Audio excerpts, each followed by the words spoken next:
देहिनोऽस्मिन् यथा देहे कौमारं यौवनं जरा तथा देहांतर प्राप्तिर्धीरस्तत्र न मुयाति। यानी कि जिंदगी आत्मा से शुरू हुई थी और आखिर में आत्मा पर ही जाकर खत्म हो जाएगी।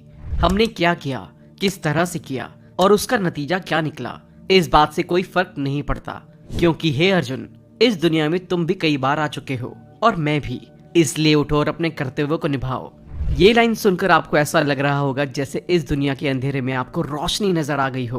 दरअसल इस दुनिया में बहुत सारा अंधेरा है और हम उस अंधेरे को नजरअंदाज कर रहे हैं। दुनिया में भले ही बल्ब का आविष्कार हो चुका हो, लेकिन हमारे मन में अंधेरा बढ़ता जा रहा है। इसी का रिजल्ट है कि आज की दुनिया के 100% लोग मिसगाइडेड हैं। उनके पास ना तो चलने के लिए कोई रास्ता है और ना ही चलाने के लिए कोई सारथी। वो बस अपने आप को किसी तरह से अनजाने रास्तों पर घसीट रहे हैं। जब ये घसीटने की क्षमता खत्म हो जाती है तब क्या होता है, ये आप स्क्रीन पर देख सकते हैं। दुनिया भर में हर साल लगभग 8 लाख लोग सुसाइड से मर जाते हैं। 2021 में 1,64,033 भारतीय लोगों ने सुसाइड किया। इस साल का नेशनल सुसाइड रेट था 12, यानी कि हर 1 लाख लोगों में से 12 लोगों ने सुसाइड किया, जो कि 1967 के बाद सबसे ज्यादा है। और ये तो बात है एंड रिजल्ट की। इसके अलावा भी इंसानों का एक बड़ा परसेंटेज है जो कि खुशियों की तलाश में इतना दुखी हो चुका है कि वो डिप्रेशन और एंजाइटी को फेस कर रहा है। लेकिन इस वीडियो में हम आगे जो भी बातें करेंगे, अगर आप उसे समझ गए तो इवेंचुअली आपको अपनी लाइफ में फर्क देखने को मिलेगा। जहाँ पर सब मिसगाइडेड हो, वहाँ जरूरत पड़ती है ऐसे सारथी की जो सही रास्ता दिखाए। और आज हम इस दुनिया के सबसे बड़े सारथी की 9 एडवाइसेस के बारे में बात करने वाले हैं। हमारी जिंदगी मेनली 3 डोमेन्स में बटी होती है। हम यानी कि हमारा मन, उसके बाद दुनिया और उसके लोग जिन्हें हम रिलेशन के तौर पर नोट कर सकते हैं, और तीसरा डोमेन है हमारे सपने, जो कि पहले दोनों डोमेन्स का बाय प्रोडक्ट है। अब बहुत से लोग ये सोच रहे होंगे कि सपने कैसे इन दोनों का बाय प्रोडक्ट हो सकते हैं। दरअसल अगर आप गौर से देखें तो आपका कोई भी सपना आपका अपना नहीं है। जब उसका ओरिजिन हुआ था तो वो इन्फ्लुएंस था, और जब वो पूरा हुआ तब उसके कंप्लीशन या फिर उसके ना पूरे होने में भी पूरी तरह से आपका कंट्रीब्यूशन नहीं है। इसलिए आप बोनस एडवाइस इसे समझ सकते हैं कि आपको क्रेडिट 100% नहीं मिल सकता, चाहे वो फेलियर का हो या सक्सेस का। आगे बढ़े तो हम श्री कृष्ण की एडवाइसेस को इन 3 डोमेन्स के थ्रू एक्वायर करेंगे। इन एडवाइसेस का सोर्स एक तो आप श्रीमद् भगवद गीता को समझ सकते हैं, और उसके अलावा महाभारत के अलग अलग पर्वों को भी एक्सप्लोर करके इसे आपके लिए कंपाइल किया गया है। तो शुरुआत करते हैं माइंड से। अगर आप अपने माइंड को इंसान के जैसा माने तो यही एक ऐसा इंसान है जो कि पूरी लाइफ पहली सांस से लेकर आखिरी सांस तक आपके साथ रहता है। ऐसे में आपका माइंड और माइंडसेट ही डिसाइड करता है कि आप बाकी के 2 डोमेन्स में कैसा करेंगे। तो पहली एडवाइस यहाँ पर है मेडिटेशन। मेडिटेशन माइंड के लिए बहुत जरूरी है, लेकिन मेडिटेशन का एक्चुअल मतलब क्या है? आप में से 80% लोग ऐसे होंगे जिन्होंने अपने आप से कभी बात ही नहीं की। अब जैसे आप किसी प्रॉब्लम में फंसे हुए हैं और कोई ऐसा इंसान है जो कि आपको बहुत अच्छे से जानता है, तो इस बात की पूरी संभावना है कि वो आपकी मदद कर सकता है, लेकिन उसके लिए आपको खुद से बात करनी होगी। श्री कृष्ण कहते हैं, उद्वरेद आत्मनात्मानम नात्मानम वसादेत आत्मैव हयात्मनो बंधुरात्मैव रिपुरात्मनः। यानी कि एक इंसान अपनी जिंदगी में आगे बढ़ता है तो भी अपने मन की वजह से, वो अपनी जिंदगी में पीछे आता है तो भी अपने मन की वजह से। मन उसका सबसे अच्छा दोस्त भी है और उसका सबसे बड़ा दुश्मन भी है। आपने एक भजन तो सुना ही होगा कि मन के बहकावे में ना मन राह भुलाए, पाप कराए तो इस मन का दास ना बन, इस मन को अपना दास बना ले। श्री कृष्ण इसके ठीक अपोजिट कह रहे हैं कि मन से दोस्ती करो और मन को दास समझने की गलती तो कभी भी नहीं करनी है। मन कभी आपसे पाप करा ही नहीं सकता, मन कभी आपको रास्ता भुला ही नहीं सकता।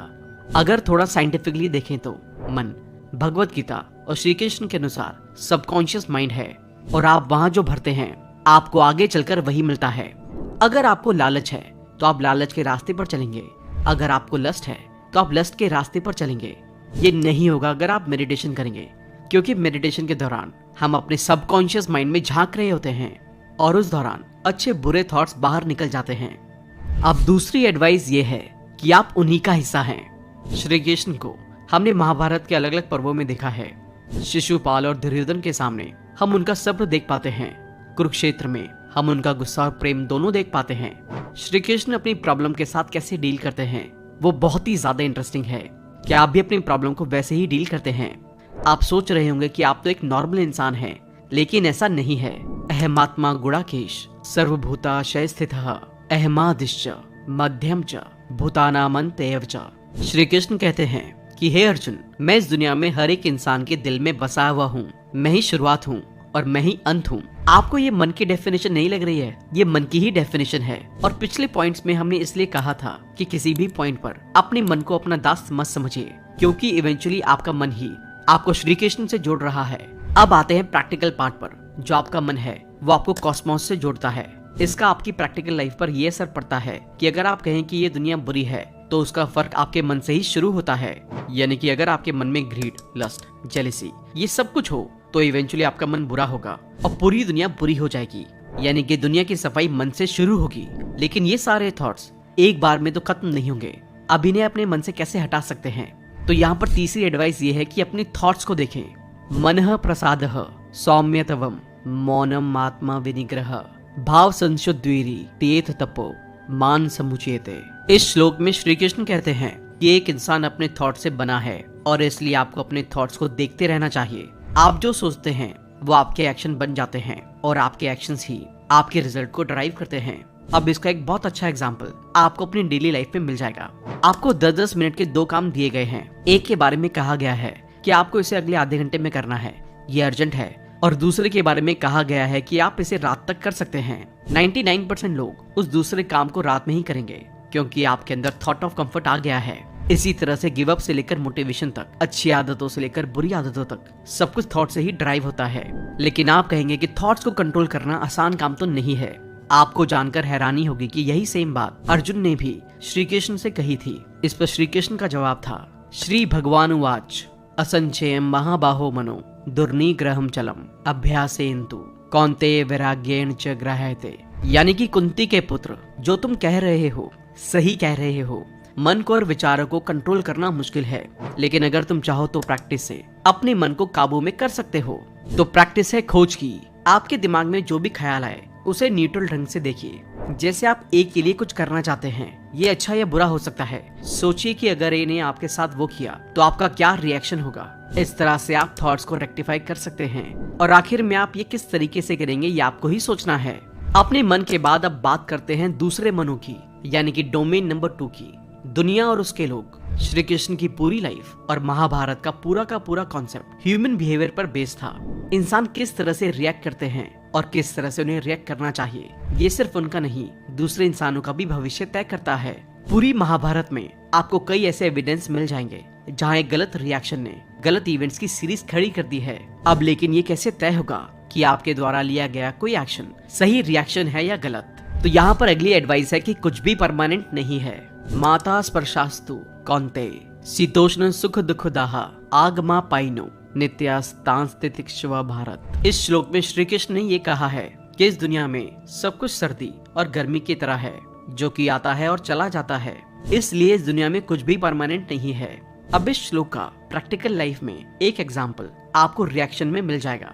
आपके जो रिएक्शंस टेम्परेरी इमोशंस को लेकर रहे हैं, जैसे ग्रीड या लस्ट, उन पर आपको हमेशा पछतावा हुआ है। और आपके जो रिएक्शन परमानेंट इमोशंस जैसे अच्छे के लिए, इंसानियत को लेकर रहे हैं, उन्हें लेकर आपको हमेशा अच्छा महसूस हुआ है। आपको ये लग सकता है कि ये सब कहने की बातें हैं, लेकिन अगर असल में आप अपने मन में झांक कर देखें तो आपको नजर आएगा कि ये सब कुछ रियल लाइफ इम्पैक्ट लेकर आता है। तो एडवाइस ये है कि कुछ भी परमानेंट नहीं है। इसलिए जब आप ये डिसाइड करें कि आपको लाइफ में किस तरह के फैसले लेने हैं, तो आपको ये परमानेंट और टेम्परेरी का मेजरमेंट यूज करना होगा। रियल लाइफ में इसका यूज समझने के लिए एक और एग्जांपल लेते हैं। मान लीजिए कि आप किसी मीटिंग में हैं। इस मीटिंग में कोई कुछ ऐसा कहता है कि आपको गुस्सा आ जाता है। गुस्सा हमेशा टेम्परेरी इमोशन में गिना जाता है, लेकिन उस गुस्से के रिजल्ट से होने वाली चीजें हमेशा परमानेंट होती हैं। अब आप या तो उस गुस्से को फीड करें या फिर उसे रफा दफा करें और मैटर को शांति से सुलझाएं। पहले केस में रिजल्ट आप प्रेडिक्ट नहीं कर सकते, लेकिन दूसरे केस में जो भी कुछ होगा आपकी मर्जी से होगा। अगली एडवाइस है कि इसके लिए आपको लड़ना होगा। अशोचयान अनवशोचस्त्वम प्रज्ञावादांश भाषसे गता सुनशुच नानुशोच चंती पंडितः। ये श्लोक बहुत जरूरी है क्योंकि यहीं से श्री कृष्ण ने अर्जुन को उनके कर्तव्यों के बारे में बताना शुरू किया था। इस श्लोक से पहले अर्जुन श्री कृष्ण से कहते हैं कि आप मुझे अपने ही लोगों को मारने के लिए कह रहे हैं। आप ये चाहते हैं कि मैं उन्हें मारकर अपना साम्राज्य बनाऊं, जिन्हें मारना मेरे लिए खुद को मारने के जैसा है। इस पर श्री कृष्ण कहते हैं कि तुम व्यर्थ विलाप कर रहे हो पार्थ, ये लोग इस लायक नहीं है कि इनके लिए विलाप किया जाए। इस श्लोक में जो वर्दी या लायक शब्द है वही श्री कृष्ण की आपके लिए एडवाइस है। पिछले पॉइंट में हमने ये देखा कि आपके एक्शन कैसे होने चाहिए। अब आपके एक्शन के बाद सामने वाला इंसान भी कोई ना कोई एक्शन तो लेगा ही। ऐसे में आपको उस एक्शन के साथ ये तय करना है कि आप इस इंसान को अपने मन में जगह देंगे या नहीं। हम में से लगभग सभी लोग उन लोगों के लिए रोते हैं जो कि उस लायक नहीं है। हम उन्हें अपनी लाइफ में रखते हैं, चाहे उसके लिए हमें अपने आत्मसम्मान को ही नजरअंदाज क्यों ना करना पड़े। लेकिन आपको ये समझना होगा कि आपको अपनी लाइफ में किन लोगों को रखना है और कौन आपके एफर्ट्स, आपके इमोशंस और आपकी प्रेजेंस के लायक हैं। अगली एडवाइस है अपेक्षाएं। श्री कृष्ण की ये एडवाइस सबसे जरूरी होने वाली है। पहले श्लोक को समझते हैं। यह सर्वत्र नभिसेन हस्तः तत् तत् प्राप्य शुभाशुभम नाभिन्नदति न द्वेष्टि तस्य प्रज्ञा प्रतिष्ठा। वो इंसान जिसे किसी चीज का मोह नहीं है, जिसे किसी चीज की लालसा नहीं है, जो हर चीज से मुक्त है, उसी की बुद्धि हमेशा स्थिर रहेगी। और श्री कृष्ण कहते हैं कि वही इंसान किसी से प्यार कर सकता है। अब प्रॉब्लम ये है कि जब मोह नहीं होगा, लालसा नहीं होगी, तो आप प्यार क्यों करेंगे? क्योंकि हम चाहे वो कोई भी रिश्ता क्यों ना हो, उसमें प्यार को तभी शामिल करते हैं जब उसमें मोह या लालसा हो। इन शॉर्ट, इस दुनिया में हर इंसान का प्यार कंडीशनल है और इस दुनिया में हर इंसान को प्यार ने अपसेट किया है, चाहे वो फैमिली हो या दोस्त। लेकिन क्या हो अगर आप कंडीशंस को हटा दे, तो वो ऐसा क्या ही कर सकते हैं जिससे आपको दुख पहुंचेगा। जब आपको उनसे कुछ चाहिए ही नहीं, तो वो आपको क्या देने से मना कर सकते हैं। अब चलते हैं अपने आखिरी डोमेन की तरफ, जो है सपने। हमारे सपने ही ये फैसला करते हैं कि हमारी लाइफ कैसी होगी। लेकिन सपने बनते कैसे हैं? आपकी लाइफ का कोई भी गोल आपके थॉट से आता है। आपके थॉट्स जिस तरफ इंक्लाइंड होंगे, आपका गोल भी उसी और इंक्लाइंड होगा। लेकिन आप चाहे किसी भी तरफ इंक्लाइंड हो, आपका गोल हमेशा बड़ा होना चाहिए। इसलिए यहाँ पर एडवाइस ये है कि बड़े सपने देखें। ड्रीम बिग किसी कोल्ड ड्रिंक या फैंटेसी आपकी टैगलाइन जैसा लगता है, लेकिन ये आपकी लाइफ का सबसे जरूरी डिसीजन है। आप कितना बड़ा सपना देख रहे हैं, आपकी पूरी कैरेक्टर आर्क इस पर डिपेंड करती है। श्री कृष्ण ने पूरी श्रीमद् भगवत गीता में कई जगहों पर इंसानों के पर्पस की बात की है। इस समय जब आप इस वीडियो को देख रहे हैं, आपका पर्पस कुछ भी हो सकता है, लेकिन वो पर्पस बड़ा है या छोटा ये कैसे पता चलेगा? तो सबसे पहले उस पर्पस से कितनी जिंदगियां बदलने वाली हैं। मान लीजिए आप किसी एग्जाम की तैयारी कर रहे हैं और आपका पर्पस है एग्जाम को क्लियर करके पब्लिक सर्विस में जाने का।